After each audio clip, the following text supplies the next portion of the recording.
Hello everyone, Benny Adams here, and today I'm interviewing someone very special from The Voice. I'm talking to Jonathan Mouton. So, interesting story about Jonathan. He was on Team Legend, but was stolen by Team Shelton. So this is going to be really, really interesting. I can't wait to talk to him. This guy can sing like no other. Let's get him in right now. Hey, what's up? Hey, Benny. How's it going, man? Thank you for having me. Oh, Appreciate you. thanks for coming on. I'm so Yeah. excited to talk to you about your journey on The Voice. I'm excited to talk about it and excited to be here. Thank you. Thank you. Let's get into some things, bro. Yeah, so let's just get right into it. Did you know that you were gonna be on Team Legends, or you were gonna be Team Legends first artist? Man, I not only did I not know that, I couldn't have imagined that that would have been, no. So in short, to answer your question, I did not. It was a surprise and a dream come true, bro. I love it. I love it. And you have such an amazing voice. Your Thank you. vocal range is so great. I know your mom, she taught you singing and vocal training. How did that training prepare you for The Voice? Man, it's boot camp of the highest level, and thank you for saying that about my voice. It's humbling for me, and I appreciate that this competition is filled with so many amazing, vocally gifted individuals. So to be amongst that, that group is like an honor and a privilege. My mother, she sang behind Marvin Gaye, Stevie Wonder. She had a Motown background, as a background artist, and then was a vocal coach in her own right and music director. And so it absolutely, I was learning how to sing when I was 4 or 5 years old, training as like watching her, train other voices. So it definitely laid the groundwork and the path for me to pursue, music in this capacity. But it was like her training and my genuine passion for it that kind of just blended together and like has prepared me for this and so much more. Like I'm so grateful for that training. It's not everyone can say that their mom trained them to sing. Right? Exactly. And Yeah. I love how you listed out some legends. And speaking of legends, you were told that you have some Luther Vandross in your voice, and then you were given a song by Luther Vandross. What did you learn about that song that you really didn't know already? Wow. That song is, and it's funny. Both Paris and I have both sang it in our lives, sang it at weddings, sang it at, corporate events. That song, I grew up with that song. I'm a 90s baby. Um, but what I learned about that song and just the placement of that song in my voice, was our vocal coach kind of told us like, this is a love song and you guys are two guys coming together to sing the song about your shared experiences. Approach it as two brothers that are like lamenting about their experiences and unified by the passion and love within this composition.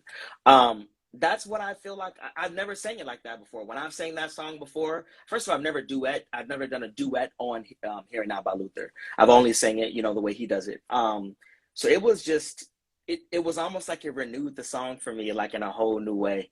And I'm gonna forever think about that rendition when I have to ever sing that song again. It was so amazing, man. And I'm not just saying that. It was magic to my ears. It was so good. And Thank you so much. oh, you're very welcome. And you mentioned Paris. Did you have any idea that you would be battling Paris? Um, no, they announced it to us, at the same time as they announced everyone else's battle pairings production.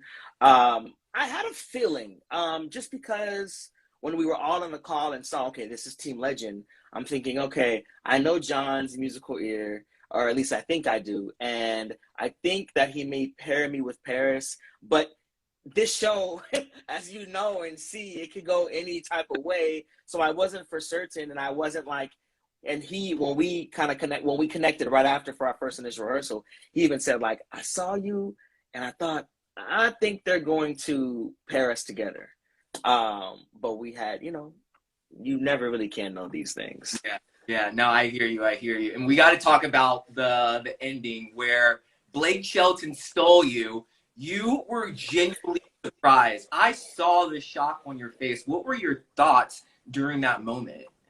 Man, so a lot of people ask me this. They say, that moment, because when we watch the produced version back, which all of that happens in real time, but when we're up there on that stage, we're giving our all, we're singing. So I didn't see Ariana, urge to Blake. I didn't see Yeah. Blake look at us so intently, like he was really into our performance. I didn't see, all that I see in post. And for me, I went back to what an honor this is, because this man Blake, who's the king of the voice, like, I mean, this man, he's won it more than anybody else, did not turn from me in blinds. And so to have his validation and approval after delivering a performance in a battle, it was just like the sheer shock and panic and love in my face was like, what the heck? First of all, and I got to be transparent about this. We as artists don't know. We're aware that can be stills or saves available, but the way it's shot and the sequence of when it's filmed, and because of fairness,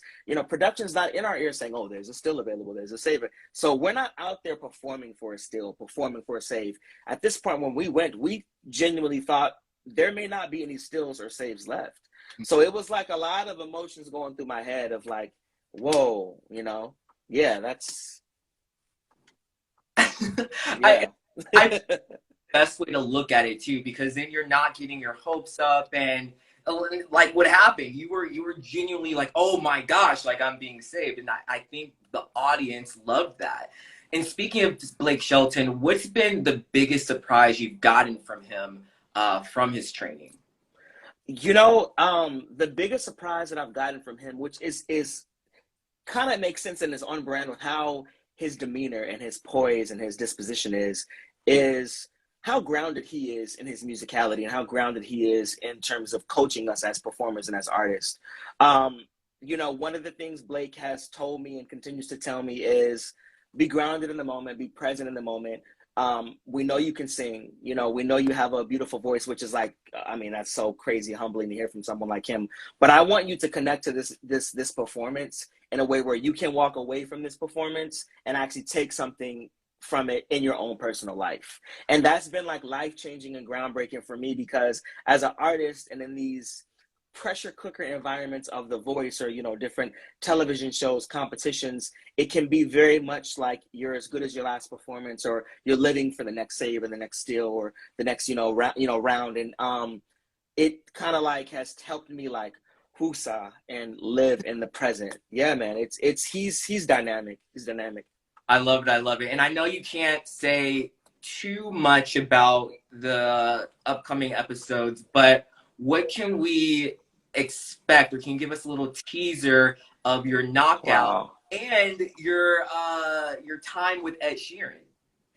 Well, what I can say about my time with Ed Sheeran is just overwhelmed emotion of wow. I consider myself a songwriter. I am a songwriter, a lyricist, a producer in my own right for my own music, and so to work with someone who's so musically gifted and has worked with and written for some of our faves, just that synergy and that connection of understanding what melody is, and his appreciation for vocality in a way that surpasses just showing off your range in a song, and that really is like connecting back to groundedness, connecting with the performance and connecting with the message. I can just say that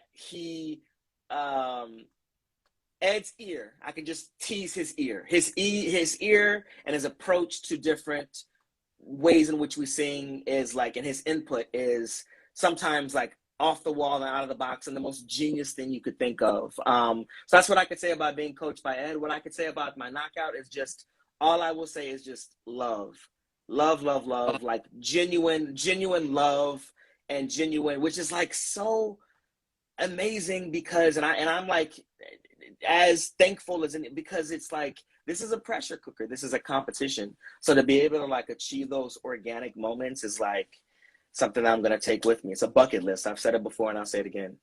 I love it, man. And Jonathan, last question: what's your favorite Ed Sheeran song? Oh, jeez. I really like Photograph. I'll say Perfect. And I'll say it because of this. Beyonce knows Carter, period.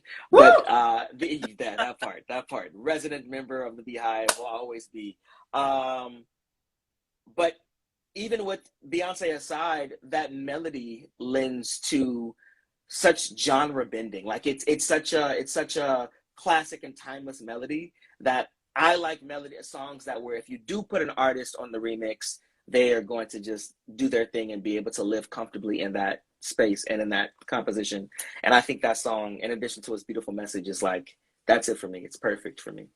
I agree, man. I agree so much. Well, Jonathan, thank you so much for coming on, talking with me. Thank you. Good luck to you. I wish nothing but the best. Definitely going to be Thank you. watching. Any final words for your fans? You want to let them know where they can find you on social media? Yes. Thank you so much for that. Jonathan Mouton Official on Instagram, TikTok, Facebook, all my socials, as well as and Jonathan Mouton on Spotify and wherever music is streamed. Thank you. Support your boy. Great. Well, thank you again, Jonathan. Thank you guys for tuning in, and I will see you guys later. Take care. Thank you, man. Have a good one. You too.